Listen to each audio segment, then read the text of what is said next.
bakunzi bahori Kanani TV numunezero kandi gusura guhura namwe ngo tuganire ijambo ry'Imana. Ariko imbere yuko dutangura kuganira reka tubanze twishire mu biganza by'Uhoraho muremyi w'ijuru n'isi wo vyagiye ahera cyane. Nje imbere yawe muri iki gitondo cy'umugisha, nje mu izina rya Kristo Yesu umwami n'umukiza w'ubugingo bwanje, ndi muri mpemu yero umufasha mwiza waduhaye ngo aturere, ngo atwigishe, aduhishurire amabanga y'ijuru. Nje ngushimira muvyeyi mwiza ko ataco takoze kugira ngo umwana w'umuntu wabahatahura urukundo rwawe n'ineza yawe. Oh Mana, wagize neza, reka ndagushime. Wagize neza, reka ndaguhimbaze. Uri gitangaza kandi ubugingo bwacu burabwitayeho kandi ubupfumbase mu kiganza cyawe. Ntiwo kwemera ko umwansi yo abushikira. Abakwizeye turahiriwe ko turarinzwe cyane. Ndagushimiye kandi ndakuninahaje. Icubahiro cyose kibi cyawe mu izina rya Kristo Yesu senze nizeye ko vyumvise. Amen, amen.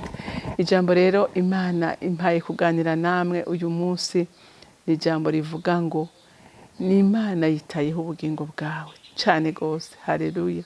Imana yitayeho ubugingo bwawe kandi nawe n'ukuri ubuha agaciro kuko ubugingo nibwo buzobona Imana. Haleluya. Kandi kugira ngo ubwo bukingo burokoke hamenetse amaraso y'umwana w'Imana nzima, habaye imibabaro myinshi, habaye igikorwa kidasanzwe mu ijuru. Haleluya.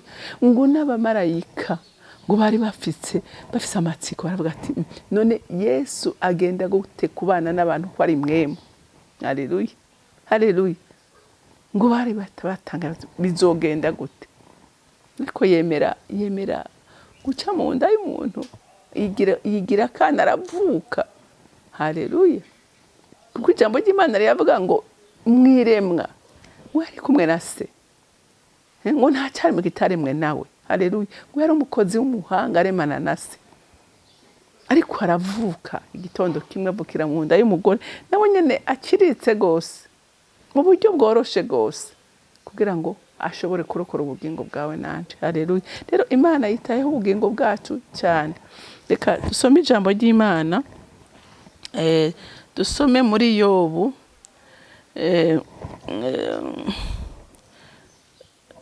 dusome muri Yobu igice cya 2 duhere ku murongo wa mbere dushikane ku murongo wa 6. Haravuga ngo Satani yongera guhaririza Imana kuvyo kugoroka kwa Yobu. Undi munsi abana b'Imana baje gushengerera bashengereye Uhoraho, na Satani azanana nabo gushengerera Uhoraho. Uhoraho abaza Satani ati uvuye hehe? Satani yishura Uhoraho ati mvuye gukwiragira mu isi no kuyigendagendamwo. Uhoraho abaza Satani ati mbega witegereje umusabyi wanje Yobu, yuko atawanye nawe mu isi, ari umuntu atunganye w'umugorotsi, anyubaha akitandukanya n'ikibi. Erega yakomeje ukugoroka kwiwe gushitse n'ubu, naho wanteye kumugeseza ataco ndamuhoye. Maze Satani yishura Uhoraho ati amagara akabwa yandi, mbere ibyo umuntu atunze byose yobitanga ku magara yiwe, ariko pfa gutuma ukuboko kwawe utere amagufa yiwe n'umubiri wiwe, urabe ko atazokurogota ko imbona nkubone. Uhoraho yishura Satani ati ehe, ari mu kuboko kwawe kimwe gusa, uzigurize ubugingo bwiwe. Yobu yari umuntu ateye ubwoba. Yobu yari umuntu uteye ubwoba gushikaho Imana mu ijuru imwirata. Haleluya.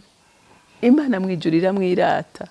Ngo abana b'Imana ngo bagiye gushengerera, ngo na Satani bagiye gushengerera Imana, ngo na Satani ngo ajana nabo. Hama Imana iramaze ati Satani namaki wewe, uvuye huzanywe n'iki? Ati mvuye kuyibaye mu isi no kuyitemberamo.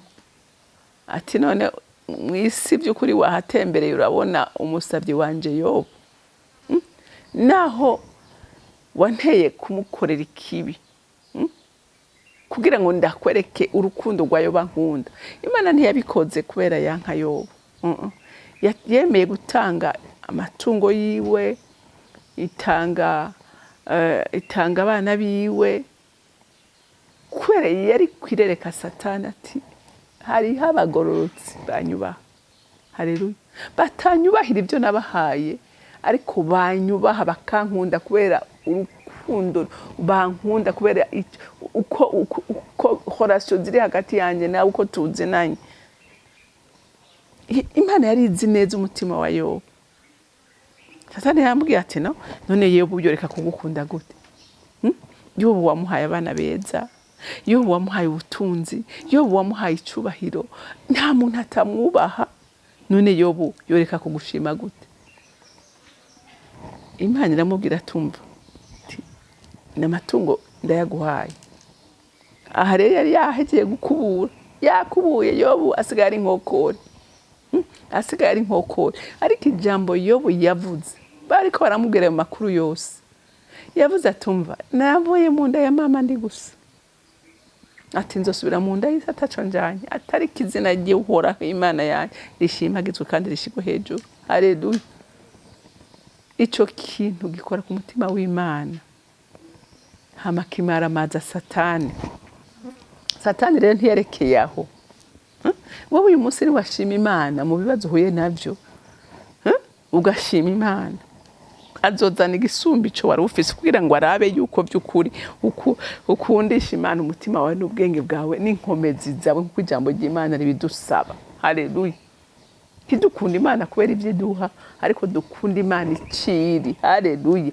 Tusenga Imana iciri, twubaha Imana iciri, duhimbaza Imana iciri, tuyihimbaze nuko twaronse ivyo kurya, nuko twubatse amazu, nuko twadandaje tukunguka, nuko twize mu mashure tukamenya, nuko amaviza yabonetse, vya bindi vyose. Haleluya. Harabakubwira ati ndashima Imana kubera iki niki niki ivyo yakoze, ariko harundi akubwira ati ndashima Imana kuko ndiho, ndashima Imana kuko yankunze, ndashima Imana kubera yampaye agakiza, ndashima Imana kubera yangiriye ibi nibi. Ntashima kubera ibintu materiel yaronse, ariko ashima Imana kuko ari papa, ari kandi yatubwiye ngo duhore twishima mu bihe byose, mu bihe bigoye, mu bihe byoroshe, ngo duhore twishima. Haleluya. Ati none naha twasomye aterega amagara, ati amagara ni yakomeye, ati haje ubutunzi araze afise amagara ko ashobora kuronka ubundi, yovyara abana, yogira Satani rondera ama excuse imbere y'Imana ituma uyu munsi Yobu agishima Imana atarayituka. Atuviriza ndakubwira ati rukuvuga amagara, ati ndayaguhaye. Haleluya. Ati ndaguhaye amagara ya Yobu. Ati mugabo mwumvise ijambo rikomeye ngo uhoraho yishura Satani ati ehe ari mu kuboko kwawe, kimwe gusa uzigurize ubugingo bwiwe. Haleluya. Haleluya. Bantu b'Imana, ubugingo ni ikintu gikomeye. Ubugingo bwacu Imana iraburinda, ubugingo bwacu burahishijwe kure. Haleluya. Imana ibubereye maso. Uyu mubiri yona utanga, ariko ubugingo Imana irabufumbaza. Haleluya. Ngo Satani aragenda, yarababaje Yobu, ariko urashaka kubona ubutunzi bwawe buraheze, urashaka kubona abana bawe bapfuye, urashobora kubona abagenzi bakuvuye ko, inshuti, abantu bose, cyacubahiro wari ufise cyose kigatakara umunsi umwe. Noneho n'umubiri ngo yari afise ibihute kuva ku mutwe gushika kwino, bisigura ngo n'ukwiyagaza ntavyo yashobora, kuko no mu nzara vyarimo ntiyashobora kwiyagaza. Ngo yafata ngo akajo ngo akariko yiyagarisha, ariko haramurya, ariko haramubabaza, ariko ngo aravuga ati Imana yanje, ati ngo naho igiti ngo cotemwa ngo hagisigaye imizi, ngo nicumva amazi ngo kizosubira gitoya, yavuga ati naho uyu munsi nsa n'igiti cyaciwe, naho uyu munsi nsa n'umuntu ataca amaze, naho ati ibyizigiro byanjye nzobijyana n'ikuzimu, ati nzobona umwami wanjye, nzomubonesha amaso, azompindurira umubiri. Iyo yagumana amajambo y'ibyizigiro muri we, umugore akamubwira ati tuka iyo mana wipfire, wowe uracavuga imana n'ibyo yagukoreye, ati yituka upfe kuko ngo yarasigaye anuka. Ati wa mugore w'igipfapfa we, ushima imana kubera mu biganza byawe huzuyemo ibintu, ushima imana kubera ibintu byawe byose bitunganye. Ati no mu gihe nk'iki nicyo cyo gushima mw'Imana. Haleluya, haleluya. Bantu b'Imana, hari ibanga rikomeye, hari ibanga rikomeye gushima imana mu gihe kigoye, mu gihe uri mu bibazo, mu gihe uri mu bigeragezo.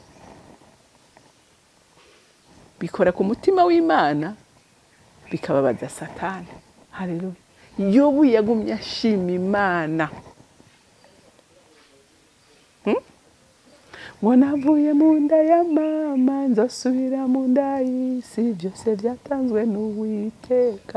Urumva nzosubira mu nda y'isi, byose byatanzwe n'Uwiteka, ko yemeye kubisubira kandi ntacyo bimbwiye. Je nzoguma ndayishima, nzoguma ndayubaha, nzoguma ndayihimbaza. Haleluya. Yobu ntiyita kubyatakaje. Urumva ko Yobu yari yamenye ibanga rikomeye, akavuga ati ubugingo bwanjye ndabwumira. Haleluya. Ndabwumira ko ndaburinda. Rero nawe muntu w'Imana, icyo nokubwira ni kimwe, ntuzorinda ikintu utazi. Ejo twaraganiriye turavuga yuko ntushobora kwizera Imana utayizi. N'ubugingo utazi agaciro kabwo ntiwoburinda. Kuko harabazi yuko umuntu apfuye biba birangiye.